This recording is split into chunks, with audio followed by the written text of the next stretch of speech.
Hello दोस्तों, कैसे हैं आप सभी लोग। उम्मीद करता हूँ सभी अच्छे होंगे। लास्ट लेक्चर में जो है हमने सेशन नंबर 189 तक या 90 तक कंप्लीट कर लिया था शायद से। नहीं, 188 तक किया था, ये दोनों किए नहीं थे शायद से, यही है। हाँ, कुछ दिनों से जो है दोस्तों वैसे भी सर्दियों की वजह से वीडियो रिकॉर्ड नहीं हो पा रही है। जो एक रिदम होता है ना वीडियोस बनाने का, अगर एक बार टूट जाए ना तो फिर बाद में जो है बनाने का मन नहीं करता वीडियोस को।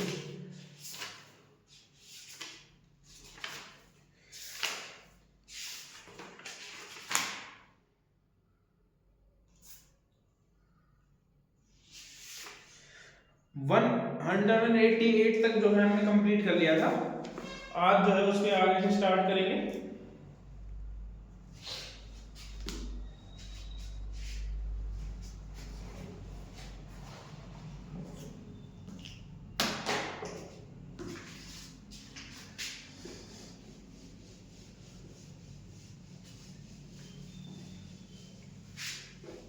हालांकि ये मैंने एक बार समझा दिया था, एक बार मैं दोबारा से बता देता हूँ। 189 में क्या है,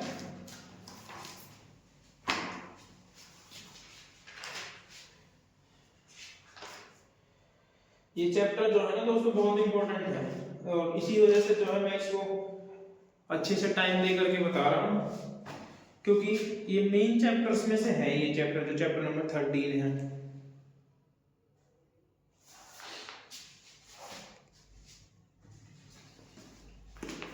हम थे सेक्शन नंबर 189 पे।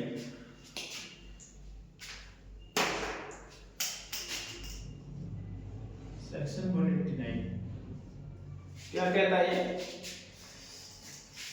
If upon N investigation under this chapter, यदि इस चैप्टर के अकॉर्डिंग इन्वेस्टिगेशन होती है, it is appear to the officer in charge of police station that there is not sufficient evidence or reasonable ground to the suspicions to the justify the forwarding to the accused to a magistrate।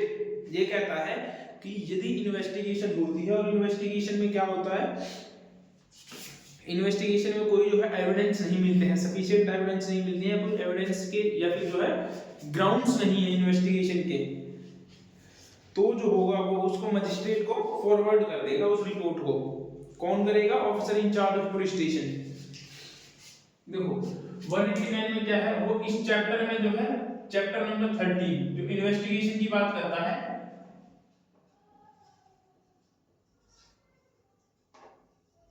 ये investigation की बात करता है। मान लीजिए किसी offence के लिए जो है 154 में जो है इसमें क्या किया, 154 में, सॉरी 154 नहीं है, तो 173 कोई ऑफेंस हुआ या फिर किसी ऑफेंस के होने की सूचना मिली, पुलिस ऑफिसर ने क्या किया, इन्वेस्टिगेशन किया तुरंत। ठीक है, अपनी तरफ से इंक्वायरी करने के बाद जो भी है इसने इन्वेस्टिगेशन किया, और पुलिस ऑफिसर इंचार्ज कौन करेगा? Police officer in charge.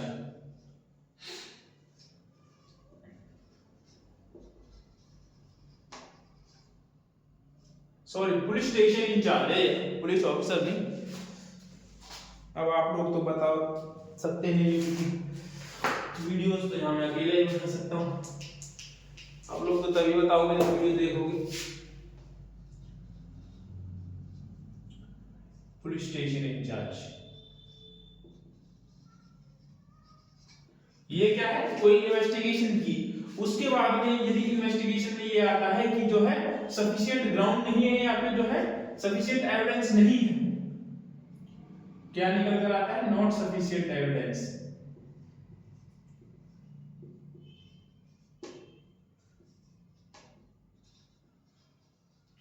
इन्वेस्टिगेशन का रिजल्ट क्या होता है? या तो उनके पास सफिशिएंट एविडेंस नहीं है, या फिर दूसरा क्या आता है, दूसरा क्या आता है, रीजनेबल ग्राउंड्स नहीं है, नो रीजनेबल,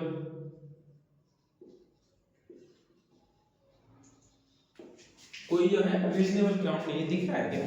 इसमें कोई दिक्कत है शायद से, कम दिख रहा है ना, दूसरा लेते हैं।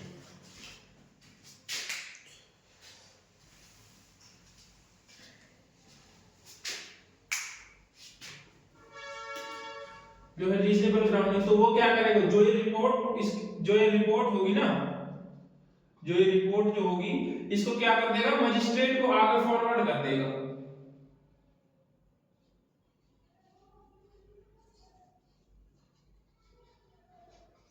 मजिस्ट्रेट को फॉरवर्ड कर देगा। ये है section number 189। Such officer shall, if the such person is in custody, release him or executing a bail bond of such officer is directed to appear when required before a magistrate empowered to take cognizance of the offence of the police report and to try the accused to commit him for the trial। ये कहता है कि यदि उसको custody में ले रखा है ना, आगे इसके कहता है कि यदि पुलिस ने जो है उसको कस्टडी में ले रखा है, ठीक है, तो पुलिस क्या करेगी, सफिशिएंट एविडेंस नहीं है उसके खिलाफ, तो उसको क्या करेगी, बेल बॉन्ड पर, बेल पर जैसे भी, विद बॉन्ड और विदाउट बॉन्ड जैसे भी जो ठीक समझे उसको रिलीज कर देगी, छोड़ देगी।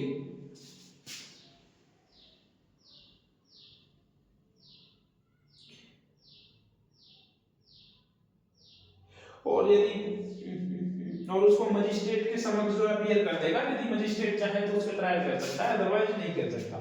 मजिस्ट्रेट के पास ये पावर भी है कि यदि जो है वो पर्याप्त एविडेंस नहीं है तो मजिस्ट्रेट क्या कर सकता है, उसको दोबारा इन्वेस्टिगेशन करने के लिए भी बोल सकता है। उसके बाद आता है सेक्शन नंबर 190। 190 ये क्या कहता है, cases to be sent to magistrate when evidence is sufficient. जब जो है पर्याप्त एविडेंस हो तब जो उस कंडीशन में क्या होगा, मजिस्ट्रेट के पास जो है केसेस को फॉरवर्ड करना, मजिस्ट्रेट को केसेस को भेजा जाना। दो कंडीशन होती हैं, या तो एविडेंस मिलते हैं या नहीं मिलते।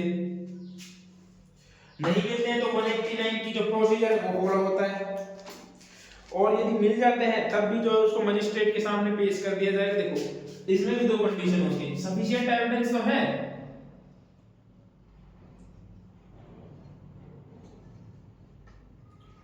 सफिशिएंट एविडेंस है, लेकिन फिर भी इसमें दो कंडीशन होती है। क्या होती है, पहला उसको मजिस्ट्रेट के सामने तो अपीयर करना ही है,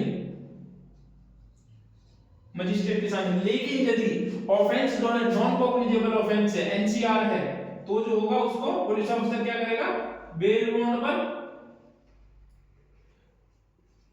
या विदाउट बॉन्ड जो है श्योरिटी लेकर के छोड़ देगा। ठीक है, यदि एनसीआर का ऑफेंस है तो ये याद रखिएगा।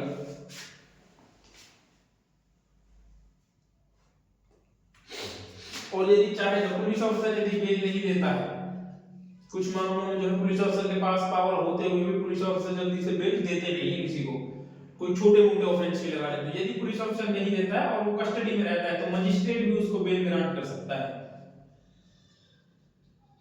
ठीक है,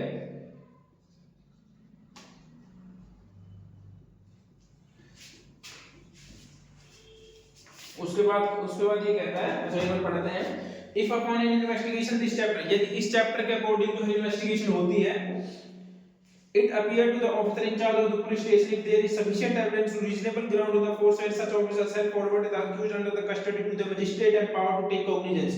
जो मजिस्ट्रेट जो है कॉग्निजेंस लेने के लिए एम्पावर्ड है, उसको जो है उसको विदाउट जो होगा, विदाउट डिले जो होगा, पुलिस ऑफिसर क्या करेगा, रिपोर्ट को मजिस्ट्रेट को भेज देगा। जो मैंने भी बताया था यहीं पे सेम, यदि उसके पास सफिशिएंट एविडेंस है तो रिपोर्ट को किसको भेज देगा, मजिस्ट्रेट को। ये कहता है इसका फर्स्ट। ठीक है, in such offense police report and try to the accused commit him is on bail or the offense is bailable to the accused is able to give security shall take security from him the appearance from the such magistrate of day fixed for the attendance for day to day। यदि वो कहता है कि यदि bailable offence है तो क्या करेगा, पुलिस ऑफिसर उसको बेल दे देगा, और उस डेट के बारे में यदि वो श्योरिटी देने के लिए तैयार है तो उसको श्योरिटी लेकर छोड़ देगा, और उसको उस डेट के बारे में बता देगा जब उसको मजिस्ट्रेट के सामने पेश होना है। एक प्रोविजन है, ये क्या कहता है, provided that if the accused is not in custody the police officer shall take security from such person in appearance before the magistrate and the magistrate such report forwarded shall not refuse to accept the same on the ground the accused is not taken in custody।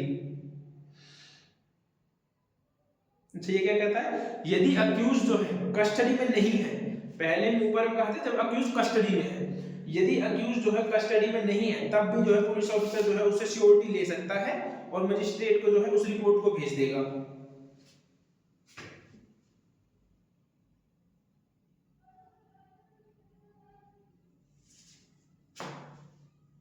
और दूसरा इसमें एक बात कहता है कि यदि magistrate report को एक्सेप्ट नहीं करता है ना, तो सिर्फ इसी रीजन की वजह से जो है अक्यूज्ड को कस्टडी में नहीं भेज दिया जाएगा। मतलब मान लीजिए कि जो है यहाँ पर कोई रिपोर्ट जो है मजिस्ट्रेट के पास फॉरवर्ड करी गई, ठीक है, अक्यूज को जो है बेल पर छोड़ दिया गया था, यहाँ पर बेल या सिक्योरिटी लेकर बेल बॉन्ड लेकर के छोड़ दिया था, लेकिन मजिस्ट्रेट ने क्या किया, मजिस्ट्रेट ने इस रिपोर्ट को ही जो है रिजेक्ट कर दिया, इस रिपोर्ट को ही रिजेक्ट कर दिया। तो अब इस रिजेक्शन की वजह से जो है इसको जो है कस्टडी में नहीं डाला जाएगा कि ये रिजेक्ट हो गई तो इसको कस्टडी में डाल दिया जाए, नहीं, ये जो होगा यहाँ पर ऑलरेडी बेल पे है तो ये बेल पर ही रहेगा। तो ये कहता है इसका provision, when the officer in charge of police station forwarded the accused person to a magistrate to take security his appearance before the magistrate under this section, he shall send to the magistrate and weapon article necessary। ये इसकी बात करता है यदि कोई weapon वगैरह मिलता है। दूसरा कहता है यदि कोई वेपन वगैरह मिलता है, ठीक है, तो उसको जो है सीज करके जो है किसके पास भेज दिया जाएगा, मजिस्ट्रेट के पास भेज दिया जाएगा उसको भी। तो कोर्ट जाते हैं उनको तो पता ही होगा, पुलिस वाले जो होते हैं डिब्बे होते हैं या फिर जो है कपड़े में लपेट करके सील लगा करके जो है ऑफेंसेस जो वेपन होते हैं उनको लेकर आते हैं कोर्ट में, वो तो अच्छे से जानते होंगे। उसके बाद थर्ड कहता है जो CGM is mention in the bond the court shall be held including any court or such magistrate refer the case inquiry or trial provided reasonable notice to such references given such complainant to a person।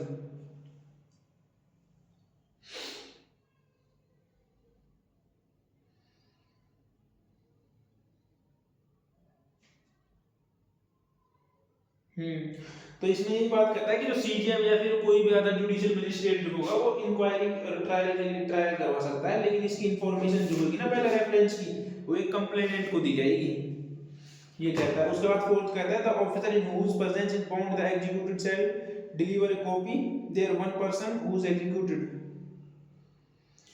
जो bond है ना उसकी एक copy भेजी जाएगी executed person को, ये बात करता है।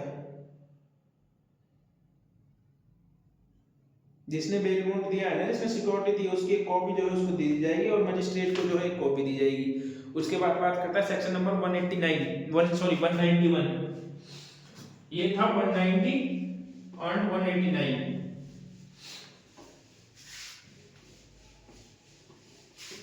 चैप्टर नंबर 13 कितना है, हो जाएगा आज मुश्किल है, बाकी देखते हैं। चलो 190 क्या कहता है, complainant and witness not to be required to accompany police officer and not to be the subject to restraint। ये तो यही कहता है कि जो कंप्लेनेंट होगा, जो विटनेस होते हैं ना, उनको पुलिस के साथ जाने के लिए जो है जबरदस्ती नहीं की जाएगी, उनके साथ अवरोध नहीं किया जाएगा। यही आप पढ़ लेना इसको एक बार। Diary of proceeding in investigation, तो ये पुलिस डायरी एक तरीके से आप इसको शॉर्टकट में भी लिख सकते हैं 192 में पुलिस डायरी, 192 पुलिस डायरी, ठीक है। ये क्वेश्चन आता है कि पुलिस डायरी कहां पर है, 192।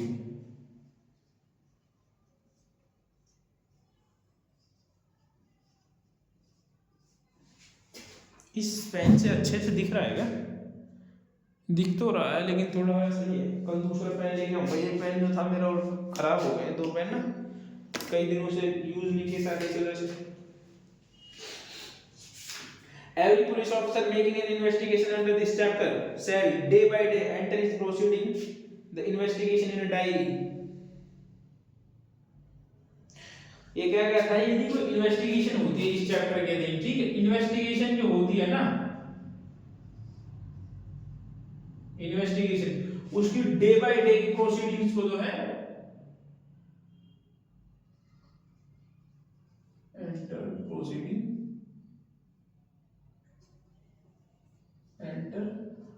डे बाय डे प्रोसीडिंग,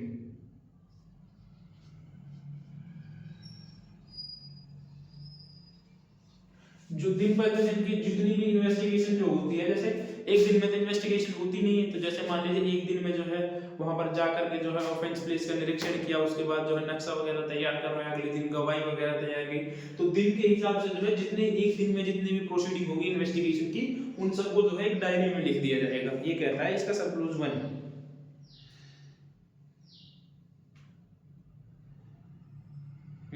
उसके बाद कहता है कि वो टाइम भी लिखा जाएगा जब इन्वेस्टिगेशन शुरू हुई है और उस जब समाप्त हुई है वो भी, जहां से इत्तला मिली है उस स्थान पे जाया जाएगा और वह स्थान जहां इन्वेस्टिगेशन में निश्चित परिस्थितियों का वर्णन होगा।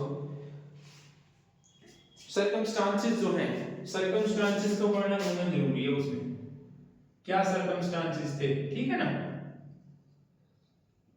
इसमें सर्कमस्टांसेस का वर्णन होगा। डेली डायरी जो पुलिस डायरी होती है ना उसमें एंटर करेगी पुलिस डे बाय डे। उसके बाद कहता है कि जो 180 की जो स्टेटमेंट्स थी ना इन्वेस्टिगेशन ड्यूरिंग रिकॉर्डिंग विटनेसेस की, जो 180 की स्टेटमेंट थी, स्टेटमेंट्स जो 180 की जो स्टेटमेंट होती है विक्टिम सॉरी विटनेस की, वो भी जो है इसमें लिखी जाएगी। इसमें लिखे जाएंगे entered in case diary, entered in police diary, ठीक है। केस डायरी को बोल सकते हैं इसको, जरूर नहीं है पुलिस डायरी, केस डायरी भी इसी को बोलते हैं, ठीक है। उसके बाद थर्ड कहता है in diary record in subsection 1 shall be the volume and duly paginated। उसके बाद कहता है तो जो डायरी होगी ना, सबसेक्शन 1 में बता रहे हैं कि डायरी होगी, इसकी जो है ना ये इसमें जो पेजों की संख्या होगी उस पर नंबर वगैरह लिखे होंगे, उस पर जो है कवर वगैरह प्रॉपर कवर होगा डायरी पर, ठीक है। Proper volume and duly पेजिनेटेड।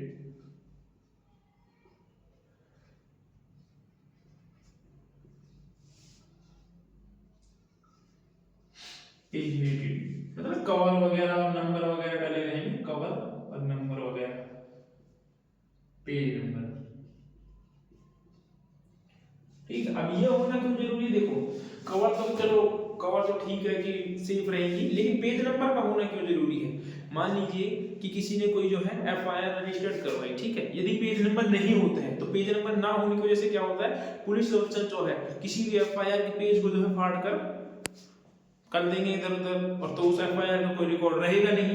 क्यों, क्योंकि जब पेज नंबर ही नहीं है तो उसका पता कैसे चलेगा कि यहाँ पर कोई पेज था भी या नहीं था। तो इसलिए पेज नंबर का होना बहुत जरूरी होता है। क्यों, अब पेज नंबर से क्या होता है कि मान लीजिए कि 5 पेज नंबर पर जो है हमने अपनी एफआईआर दर्ज करवा दी, उसके बाद पुलिस ऑफिसर ने कुछ नहीं किया, तो हम अब ये पुलिस ऑफिसर जो होगा ना उस डायरी को जब हम मंगवाएंगे तो उसमें 5 नंबर पर लिखा होगा, यदि वहां से पेज को फाड़ भी देता है तब भी उस पर जो है संदेह होगा। क्यों, क्योंकि पेज नंबर कहाँ गया, पेज नंबर से तो पता चलता है सब कुछ, पेज नंबर तो वैसे भी जरूरी होता है। इसके बाद कहता है कि जो क्रिमिनल कोर्ट्स है ना वो डायरी को मंगा सकते हैं। फोर्थ कहता है इसका क्रिमिनल कोर्ट, याद रखना सिर्फ क्रिमिनल कोर्ट ही डायरी को मंगा सकते हैं, क्रिमिनल कोर्ट जो होते हैं वो डायरी को मंगा सकते हैं।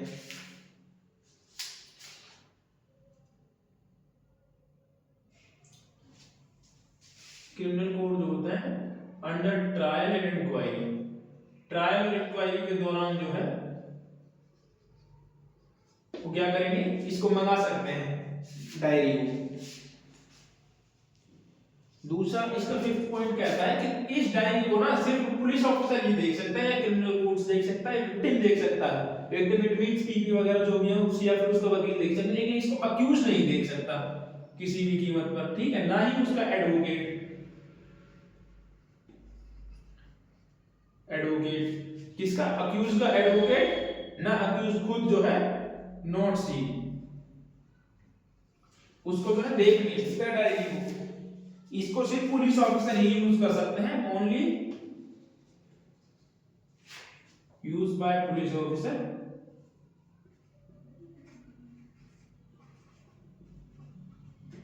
रिफ्रेशिंग मेमोरी,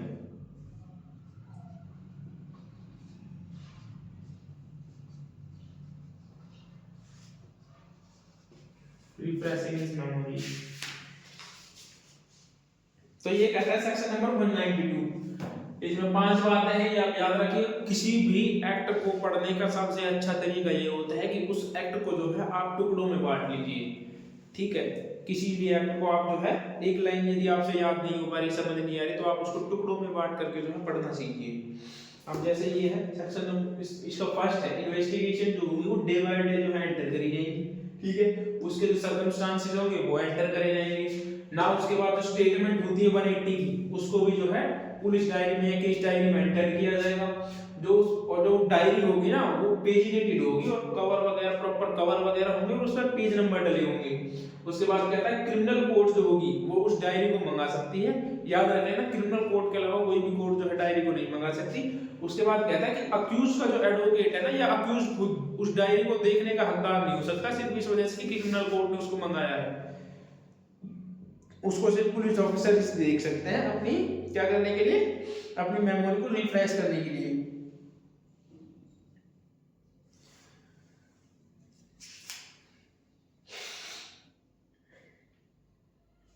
इसमें एक बात और ये कहता है कि इसका यूज जो होगा ना वो सेक्शन नंबर 148 और 164, 148 और 164 इनमें कॉन्ट्राडिक्ट करने के लिए किया जा सकता है,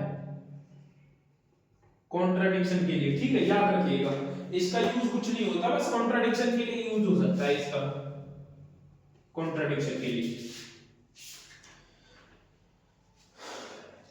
उसके बाद आता है सेक्शन नंबर 193, इन्वेस्टिगेशन के समाप्त हो जाने पर पुलिस अधिकारी को report of police officer of completion of investigation. Challan वगैरह जिसको चालान भी बोलते हैं, फाइनल रिपोर्ट भी बोलते हैं, क्लोजर रिपोर्ट भी बोलते हैं, वो सब जो है इसी में आते हैं। अब मैं आपको बताऊं कि क्लोजर रिपोर्ट क्या होती है, फाइनल रिपोर्ट क्या होती है। पहले मैं आपको यही बताऊंगा एक बार।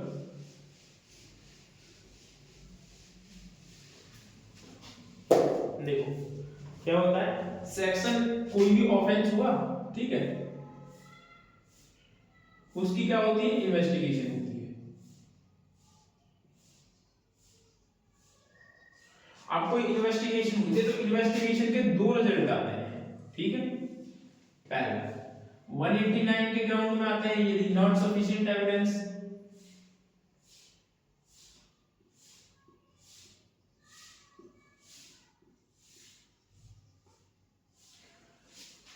दूसरा जो है 190 के में आते हैं सफिशिएंट एविडेंस में।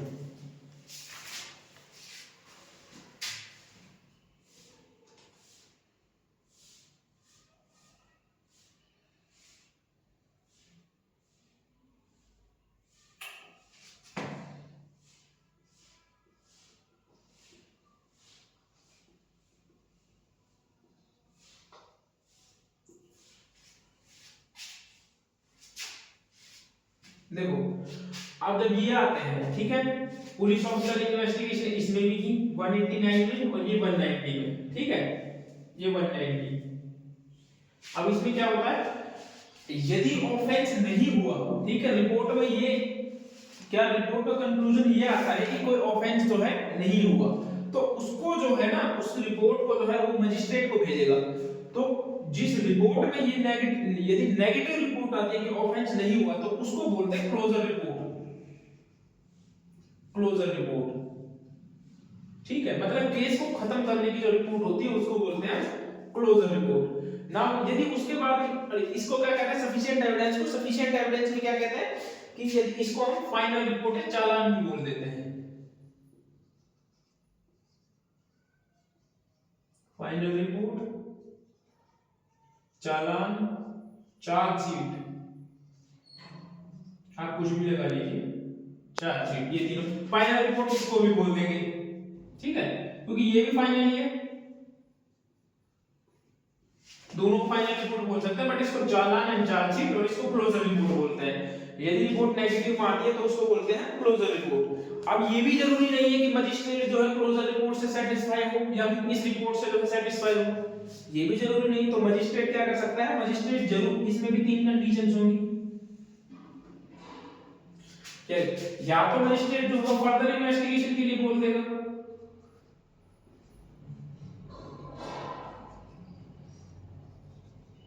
या तो मजिस्ट्रेट को यदि ऐसा लगता है कि पुलिस ऑफिसर ने जो प्रॉपर से इसको इन्वेस्टिगेट नहीं किया तो उसको दोबारा से जो है इन्वेस्टिगेशन करने के लिए बोल सकता है, या फिर जो ये रिपोर्ट होगी या इस रिपोर्ट को जो है रिजेक्ट कर देगा, ठीक है, रिजेक्ट कर देगा। तीसरा क्या होता है, इस रिपोर्ट को जो है एक्सेप्ट कर लेगा। एक्सेप्ट करने के बाद में आपको पता है ट्रायल स्टार्ट हो जाएगा, यहीं से, यहां से ट्रायल चल जाएगा।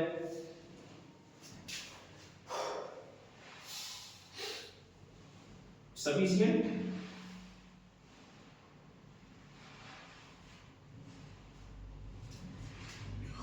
इसमें भी तीन कंडीशंस होती हैं। देखो इसमें भी तीनों सेम यही है। पहला फर्दर इन्वेस्टिगेशन,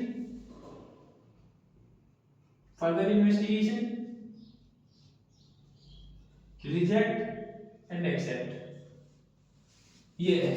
यदि जो है मजिस्ट्रेट जो है फर्दर जो है इन्वेस्टिगेशन का ऑर्डर दे सकता है, रिजेक्ट भी कर सकता है, एक्सेप्ट भी कर सकता है, ये दोनों चीजें इसमें जो है सेम है। उसके बाद वो क्या कहता है, reject and drop the case. यदि मजिस्ट्रेट जो है हमारे चालान में जो है पुलिस ने रिपोर्ट बनाकर दी कि इस व्यक्ति ने जो है ये ऑफेंस किया है, उसके बाद भी जो है उसको रिजेक्ट कर दे रहा है मजिस्ट्रेट, तो उसके बाद जो विक्टिम होगा उसके पास क्या अधिकार होता है, तो उसके पास राइट होता है कि वो प्रोटेस्ट पिटीशन फाइल कर सके। ठीक है, इसके बाद जो होगा यदि मजिस्ट्रेट जो है उसको रिजेक्ट कर देता है तो इसके पास होता है प्रोटेस्ट पिटीशन का राइट।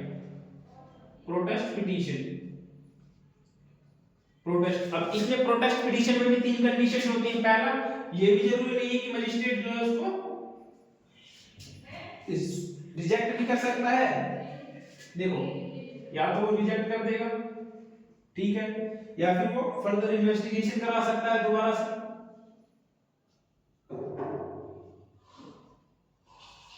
या फिर एक्सेप्ट कर लेगा तो वो ट्रायल स्टार्ट कर देगा 210 में। ठीक है, एक्सेप्ट कर लेगा तो ट्रायल हो जाएगा 210 से, वो ट्रायल स्टार्ट कर देगा। इसमें तीन कंडीशन थी। यदि वो इसमें फिर भी रिजेक्ट, प्रोटेस्ट पिटीशन को भी रिजेक्ट कर देता है, तो इसमें हमारे पास राइट आता है रिव्यू का, तो हम इसमें रिव्यू के लिए जा सकते हैं। ठीक है,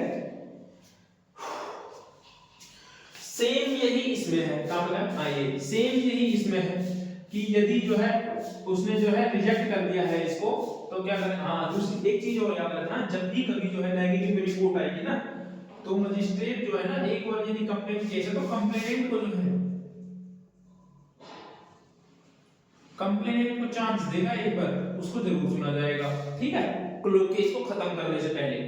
यदि रिजेक्ट होती है ना, तो कंप्लेनेंट क्या कर सकता है, वो क्या कर सकता है, प्रोटेस्ट पिटीशन फाइल कर सकता है, प्रोटेस्ट पिटीशन। ठीक है, अब प्रोटेस्ट पिटीशन में तीन कंडीशंस होती है, जैसे कि हमने वहां बताया था। पहला, यदि वो एक्सेप्ट कर लेता है तो 210 में जो उसका ट्रायल स्टार्ट हो जाएगा। उसके बाद में ये कहता है कि फर्दर इन्वेस्टिगेशन के लिए भी बोल सकता है, फर्दर इन्वेस्टिगेशन। थर्ड क्या कहता है, इसको रिजेक्ट कर देगा दोबारा से। यदि वो इसको रिजेक्ट कर देता है तो इसके बाद जो राइट होता है वो होता है रिव्यू का, उसके लिए रिव्यू फाइल कर देगा। तो ये सेक्शन बताता है कि मजिस्ट्रेट जो है ना बाउंड नहीं है पुलिस की रिपोर्ट से। या मजिस्ट्रेट जो है, यदि पुलिस ने ये बोल दिया कि मजिस्ट्रेट जो है नेगेटिव रिपोर्ट आई, मतलब क्लोजर रिपोर्ट देते हैं कि कोई एविडेंस नहीं मिला, तो वो दोबारा से भी करवा सकता है। यदि वो ये कहता है कि इस व्यक्ति ने ऑफेंस किया है, तो जो है वो फर्क, ये भी जरूरी नहीं कि वो उसको एक्सेप्ट कर ले, हो सकता है वो उसको एक्सेप्ट भी कर ले, हो सकता है ना भी करे, क्योंकि कभी-कभी ये होता है ना, पुलिस जो है किसी भी व्यक्ति को जो है अरेस्ट करके ले जाती है। जैसा अभी एक एमपी का केस था, शायद से एमपी का ही था ना, जिसमें से स्टूडेंट को जो है बस में से उठा कर ले गए और उसको बोल दिया कि इस पे जो है ड्रग्स वगैरह मिले थे इसके बैग में। वो तो उसकी बस में जो थे ना, उसके घर वालों ने जो है बस से सीसीटीवी कैमरा निकाल करके जो है एमपी हाई कोर्ट में वो जो है पेश कर दिए। तब एमपी हाई कोर्ट में जो पुलिस को उसकी फटकार लगाई थी, शायद से एमपी का ही था वो। पुलिस के ऐसा, पुलिस के काम बहुत बुरे हैं। अच्छा, एक चीज और होती है, फर्दर इन्वेस्टिगेशन।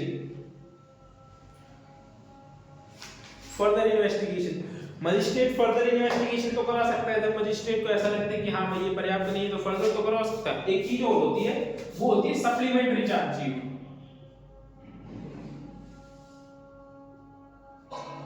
सप्लीमेंट्री चार्जशीट ये क्या होता है? देखो सप्लीमेंट्री चार्जशीट क्या होती है, सिंपल आपको एक बार बता देता हूं। देखो, जैसे मान लीजिए कि यहां किसी डेट को जो है एफआईआर रजिस्टर्ड हुई, ठीक है, एफआईआर रजिस्टर्ड होने के बाद इन्वेस्टिगेशन होती है और यहां पर चार्जशीट आ जाती है। चार्जशीट, अब वो चाहे कैसी भी हो, नेगेटिव हो पॉजिटिव हो, यदि मान लीजिए कि एग्जांपल के लिए वो नेगेटिव आती है, लेकिन जो है फर्दर इसके बाद चार्जशीट सबमिट कर दी, चार्जशीट सबमिट करने के बाद पुलिस को जो है ऐसा कोई जो है जानकारी या सूचना मिलती है या कोई ऐसा कोई एविडेंस मिलता है जिससे जो है केस का रुख ही बदल जाए, तो क्या करेगा मजिस्ट्रेट, जो वो क्या करेगा इसके लिए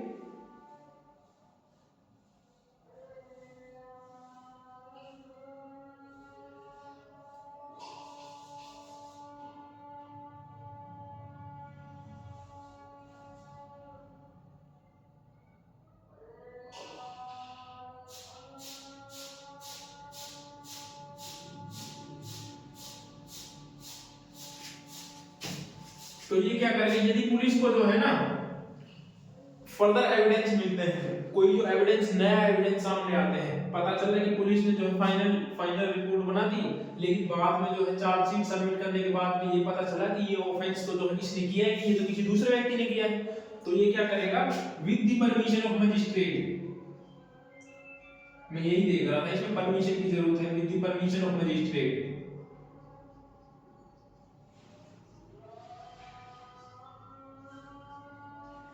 with the permission of magistrate एक जो होगा सप्लीमेंट्री चार्जशीट जो होगा फर्दर एक और इन्वेस्टिगेशन करेगा, उस इन्वेस्टिगेशन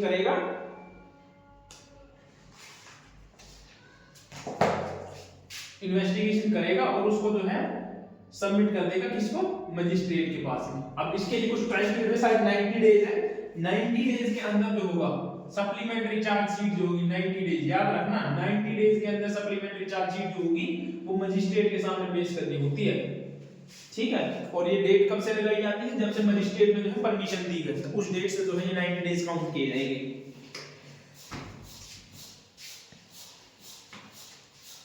तो ये एक ओवरव्यू था कि ऑफेंस में जब ऑफेंस होता है तो उसकी इन्वेस्टिगेशन होती है। अब ऑफेंस में भी देखो ये जरूरी नहीं, ऑफेंस भी दो प्रकार के हो सकते हैं, फर्स्ट ऑफ ऑल एनसीआर भी हो सकता है, कॉग्निजेबल ऑफेंस भी हो सकता है, कॉग्निजेबल भी हो सकता है, दोनों की रिपोर्ट तो जाएगी चाहे कोई भी जाए, ठीक है। तो ये है, आप चाहे तो इस चार्ट को भी बना सकते हैं जैसा आप ठीक समझे। उसके बाद में जो है अब हम स्टार्ट करते हैं सेक्शन नंबर 193। ये क्या कहता है देखो,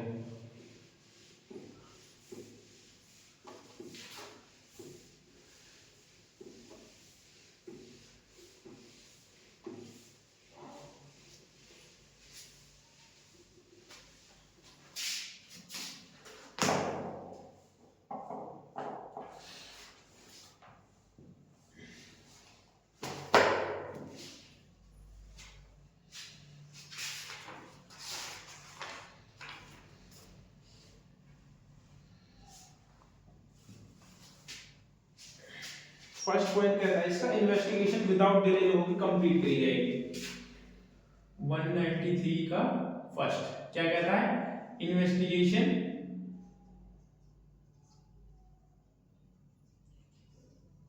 कंप्लीट विदाउट डिले,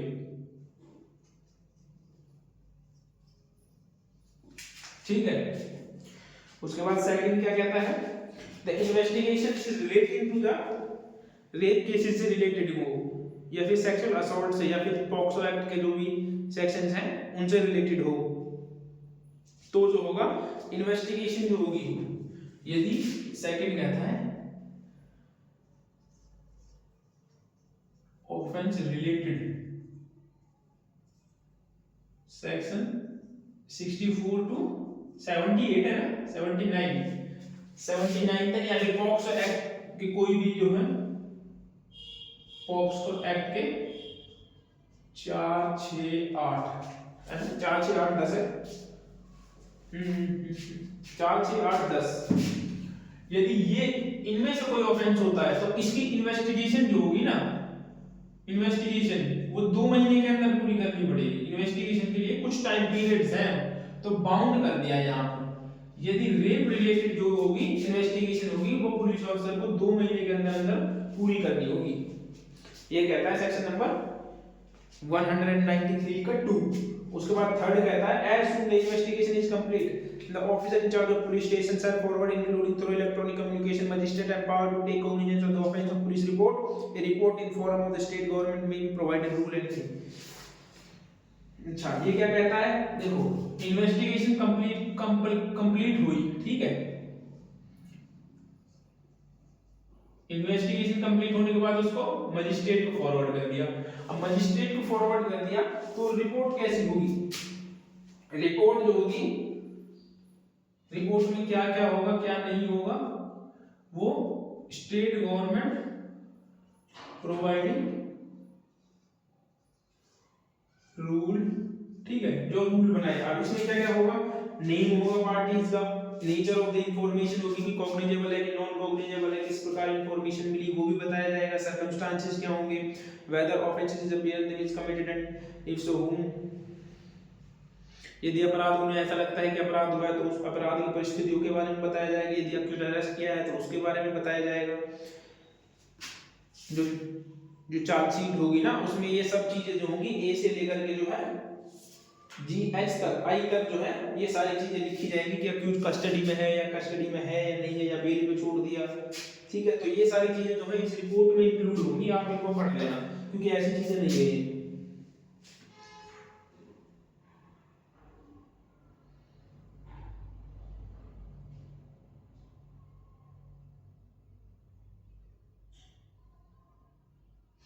उसमें इसमें नया जोड़ा है इसका 2 3 का 2, ये था 1, 3 का 2, 3 का 2 क्या कहता है, 60 डेज में इन्वेस्टिगेशन कंप्लीट करने के बाद, सॉरी 90 डेज के अंदर, 90 डेज के अंदर पुलिस ऑफिसर जो होगा, पुलिस ऑफिसर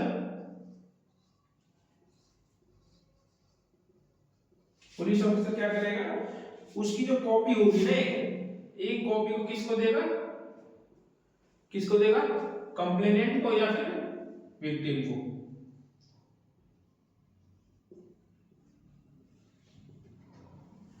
उनको जो है एक कॉपी दी जाएगी, ये कहता है।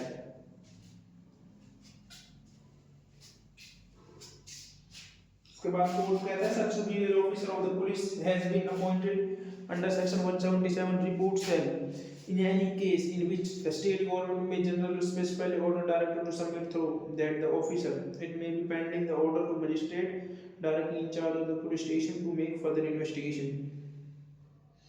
यदि 177 में उसने फर्दर पुलिस ऑफिसर अपॉइंट किया है,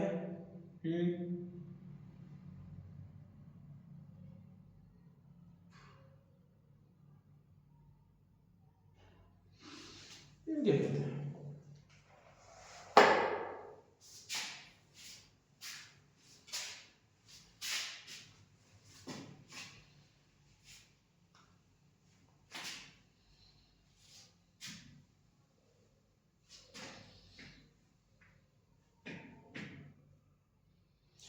Police superior officer has been appointed under section 177 shall report in case of any which the state government by general or special order to direct submit through may pending in order to magistrate। अच्छा ये कहता है कि जो 177 के लिए जो है किसी और पुलिस ऑफिसर ने लगा दी ना पुलिस ऑफिसर जनरल रिपोर्ट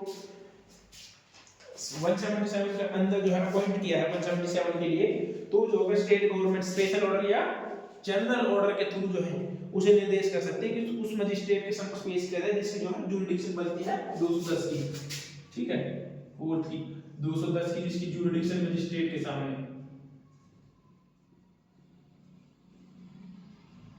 इसको आप ऐसे याद रखें।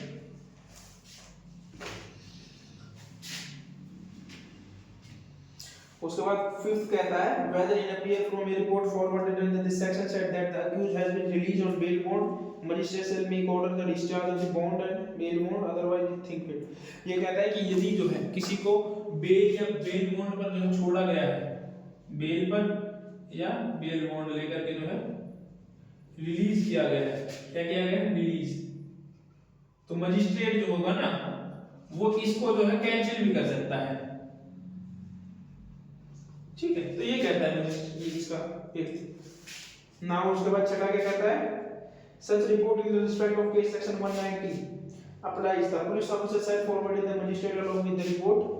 यदि 190 क्या कहता है, यदि सफिशिएंट एविडेंस है उसके खिलाफ में तो पुलिस ऑफिसर क्या करेगा, रिपोर्ट के साथ साथ कुछ चीजें और भेजेगा। तो क्या क्या चीजें होंगी देखो, ऑल द रिलेवेंट डॉक्यूमेंट, क्या भेजेगा, छठा ऑल रिलेवेंट डॉक्यूमेंट,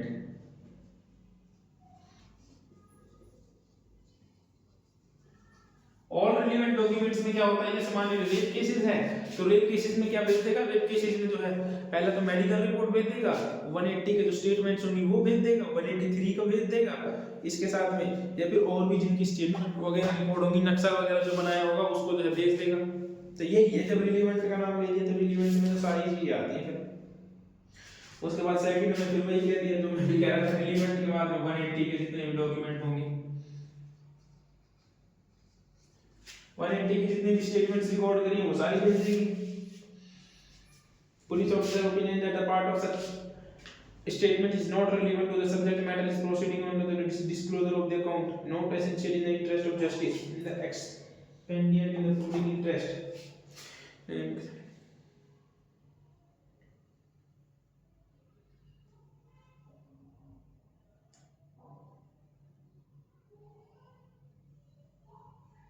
हाँ, यदि पुलिस को जो है ऐसा लगता है, पुलिस ने जब कोई स्टेटमेंट रिकॉर्ड किया, पुलिस को ऐसा लगता है कि ये जो है ये कथन जो है इंपॉर्टेंट नहीं है, इनको जो है निकाल देना चाहिए, तो वो मजिस्ट्रेट को आवेदन कर सकता है और उसको अपने प्रॉपर रीजन बताने होंगे कि क्यों उनको ऐसा लगता है।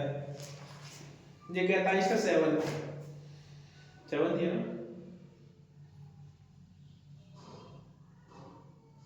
और उसके बाद ये भी कहता है कि यदि कोई ऐसी चीज है 7th में, यदि कोई ऐसी चीज है जो है अक्यूज को न दिखाई दे, पुलिस ऑफिसर को ऐसा लगता है कि कोई ऐसी चीज है यदि जो है अक्यूज को पता चल जाए तो हो सकता है उसके कारण उसमें कुछ चेंजमेंट आ जाए, अक्यूज जो है प्रेशर क्रिएट कर सकता है किसी के ऊपर जो है, तो क्या करेगा पुलिस ऑफिसर जो है ये रिक्वेस्ट कर सकता है कोर्ट से कि वो जो है इसको अक्यूज से हाइड रखे या छुपा कर रखे, अक्यूज को ना बताया जाए इस चीज के बारे में। उसके लिए उसको स्पेशल रीजन बताने होंगे कि क्यों उनको ऐसा लगता है। कि जैसे मान लीजिए कोई अंडरवर्ल्ड का डॉन है, ठीक है, लॉरेंस बिश्नोई वगैरह है, तो इनको जो है क्या करता है, इनके खिलाफ जो है इनको पकड़ा जाता है या फिर कोई विटनेस जो है वो गवाही देने को तैयार हो जाता है, लेकिन अब जो है पुलिस जो है यदि चाहे तो क्या कर सकती है, उसकी जान का खतरा बता करके जो है उसका नाम डिस्क्लोज करने से मना कर सकती है पुलिस। तो ये जो रिक्वेस्ट है ये पुलिस कर सकती है, किससे, मजिस्ट्रेट से। पुलिस अपने आप से ये भी नहीं कर सकती। उसके बाद कॉपी सप्लाईज का है, subject to the provision of subsection police officer investigation submit. उसके बाद अक्यूज को कॉपी सबमिट कर कॉपी दी जाएंगी, अक्यूज को भी यही वही बात करता है, इलेक्ट्रॉनिक कम्युनिकेशन के थ्रू भी जो है मजिस्ट्रेट सप्लाई 230 का कंप्लाई किया जाएगा। 230 में यही है supply of copies, copy supply है। उसके बाद 9 क्या कहता है, सप्लीमेंट्री चार्जशीट की बात करता है। सप्लीमेंट्री चार्जशीट मैंने आपको बताया ही था क्या होते हैं। सप्लीमेंट्री चार्जशीट दोबारा बता देता हूँ कि यहाँ पर जो है आपने जो है एफआईआर रजिस्टर्ड करवा दी, यहाँ पर पुलिस ऑफिसर ने चार्जशीट सबमिट कर दी, पुलिस ऑफिसर को जो है कोई एविडेंस नहीं मिला जब तक, ठीक है, या फिर मिला तो जो है वो पर्याप्त नहीं मिला, लेकिन जो चार्जशीट सबमिट करने के बाद जो है पुलिस के हाथों एक ऐसा सबूत लग गया जब तक कि यही नहीं पता था कि मर्डर किसने किया है, उसके बाद में ये पता चल जाता है कि इस व्यक्ति ने मर्डर किया, तो उसके लिए जो होगा वो मजिस्ट्रेट से जो परमिशन लेते हुए, मजिस्ट्रेट की परमिशन से जो होगा फर्दर इन्वेस्टिगेशन करेगा, उसी को फर्दर इन्वेस्टिगेशन को ही जो है सप्लीमेंट्री चार्जशीट बोलते हैं। जब ये सबमिट हो जाएगी ना कोर्ट में तो इसको बोलेंगे सप्लीमेंट्री चार्जशीट, ठीक है। इसका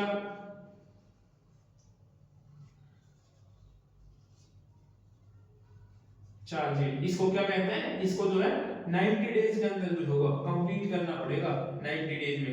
ये 90 डेज कब से काउंट होंगे, जब से मजिस्ट्रेट ने यहाँ से परमिशन दी है इनको, तब से उस डेट से जो है 90 डेज के अंदर। 90 डेज वाली जो बात है वो प्रोविजन में है। अब जो है सेक्शन नंबर 194 इंक्विस्ट रिपोर्ट, इसको हम इंक्विस्ट रिपोर्ट भी बोल सकते हैं। जब कोई सुसाइड कर ले, आत्महत्या कर ले, तो उसमें जो है पुलिस द्वारा जो जांच करी जाती है उसकी बात करता है कि उस टाइम पे क्या प्रोसीजर अपनाया जाएगा। ये इंक्विस्ट रिपोर्ट की बात करता है कि तुरंत जो है इंक्विस्ट रिपोर्ट तैयार की जाएगी पुलिस ऑफिसर के द्वारा, और मजिस्ट्रेट को या एग्जीक्यूटिव मजिस्ट्रेट को जो है उसकी सूचना दी जाएगी। सूचना देने के बाद रिपोर्ट तैयार करेंगे, गवाहों वगैरह के मेमोरेंडम वगैरह साइन करवाएंगे, यही है। तो इसको करते हैं हम नेक्स्ट वीडियो में। आज के लिए तो इतना ही बहुत है। उम्मीद करता हूँ कि आपको वीडियो अच्छी लगी होगी। अपने दोस्तों के साथ शेयर करें, लाइक शेयर और कमेंट जरूर करें। इससे पहले भी जो भाई बहन अभी जो है मेरी पहली वीडियो देख रहे हैं, इससे पहले भी जो है मैं 16 से 17 वीडियोस अपलोड कर चुका हूँ। आप चाहे तो बुक को आप पहले बुक को ही जाकर देखें, तभी जो है आपको ये समझ में आएगा। हम कंप्लीट एक बीएनएस सीरीज चला रखी है जो है, और इसको जो है हम कोशिश करेंगे कि अगले 1 महीने के अंदर जो है इसको खत्म कर दें, क्योंकि अभी तो उसके बाद बीएनएस भी स्टार्ट करनी है, फिर एविडेंस भी स्टार्ट करनी है, तो ये तीनों एक्ट सोच रहा हूँ कि कॉन्स्टिट्यूशन भी जो है करवाएंगे, यदि आप लोगों का प्यार बना रहा तो। ठीक है दोस्तों, मिलता है नेक्स्ट वीडियो में। यदि आपको वीडियो अच्छी लगी हो तो लाइक शेयर और कमेंट जरूर करें। Bye bye, take care.